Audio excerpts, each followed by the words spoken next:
few years ago, Jaguar didn't even sell SUVs, and now I'm having a hard time seeing a single one of these sedans on the road anywhere.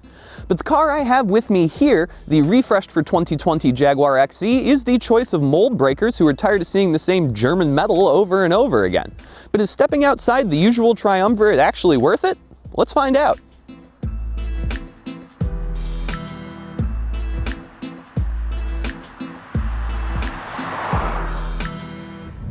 If there's one quality of the Jaguar XE that outshines the rest, it's the driving dynamics, to be honest.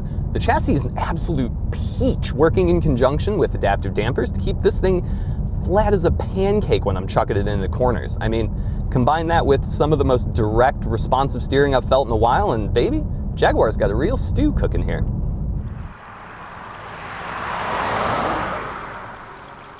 My P300 tester comes packing a 296 horsepower, 295 pound-foot, 2-liter turbocharged 4-cylinder engine. While it's sufficiently thrusty, it doesn't really make up for the 380 horsepower V6 now missing from the lineup, leaving it lagging behind competitors like the Audi S4, BMW M340i, or Mercedes-AMG C43. Its 8-speed automatic transmission is fine, but it doesn't feel as sharp as the competitors' cog swappers.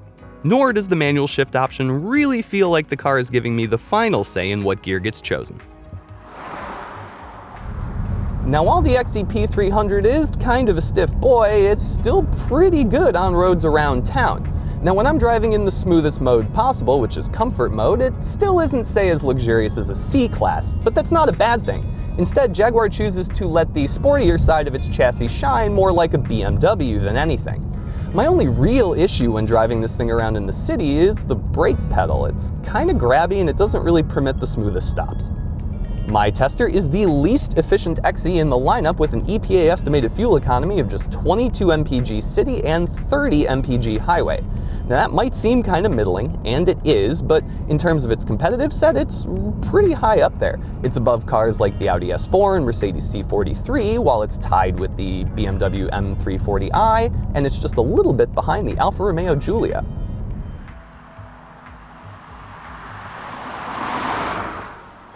I've been a fan of the Jaguar XE's look since it first came out, and the light nip and tuck for 2020 has only improved its standing with me. The slimmer headlights and taillights look more contemporary, and combined with my tester's optional 20-inch wheels and blacked-out trim, it sorta toes the line between cute and aggressive. It's no more or less anonymous than your garden variety BMW or Mercedes, and I think the Alfa Romeo Giulia has it beat on visual expression, but it should stand out by sheer virtue of there not being that many XEs on the road. My R-Dynamic tester's interior is quite a nice place to be, with plenty of soft leather and unique contours that keep things feeling luxurious. The electric I-Pace's steering wheel is a nice inclusion here, and the F-Type's normal shift lever is a welcome replacement for the rotary dial.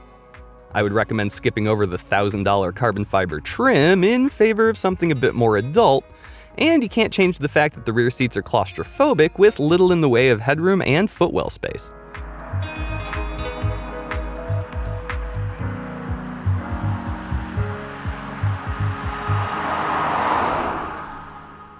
The most notable in-car update for the XE this year is the addition of Jaguar's standard in-control infotainment system, which includes both navigation as well as Apple CarPlay and Android Auto.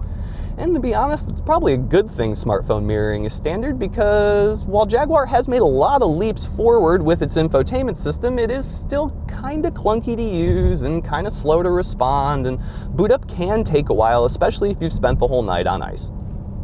Fans of the I-Pace will recognize the second smaller screen beneath the infotainment system. This is what Jaguar calls the Touch Pro Duo system, an optional upgrade on the XE that replaces the standard HVAC controls with a screen and a pair of dials that also have screens. It's part of a $1,950 upgrade package that includes wireless charging and a 12.3-inch gauge display, and in all honesty, I think it's absolutely worth it. It's both cool to look at and easy to use. But then again, slow response rears its ugly head here too, adding crucial seconds in the morning between first sliding into the car and actually getting those heated seats fired up.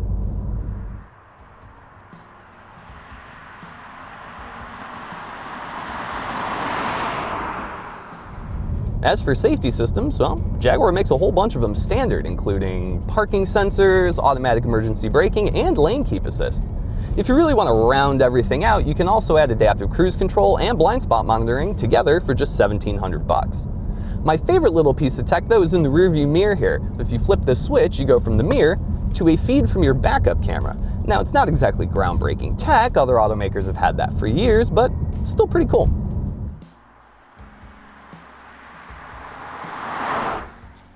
One thing Jaguar has in common with its German competition is its equipment packaging. My $46,000 XE P300 R-Dynamic tester has nearly $20,000 of options tacked on. And that is a lot, but thankfully US sales are not doing so hot, so mosey your way on down to the dealer, haggle a little bit, and I imagine you can get a couple grand off that window sticker. So why bother with the same vanilla German driveway trophies as the rest of your neighbors? Embrace your inner iconoclast and tear down the halls of tradition in the 2020 Jaguar XE. It might deliver its luxury in a slightly different way than the competition, but that's kind of the whole point. Last week I asked you guys to make fun of me and I would read my favorite comment the following week in the next review video. Well, the next week is here and too many of you were way too nice, refusing to make fun of me. Except for my idiot coworker Craig Cole, who called me an illiterate vagrant. Now, that's pretty good, but only partial credit because last week's joke involved homelessness as well, so try a little harder, Craig. Oh, and also like, subscribe, and notify.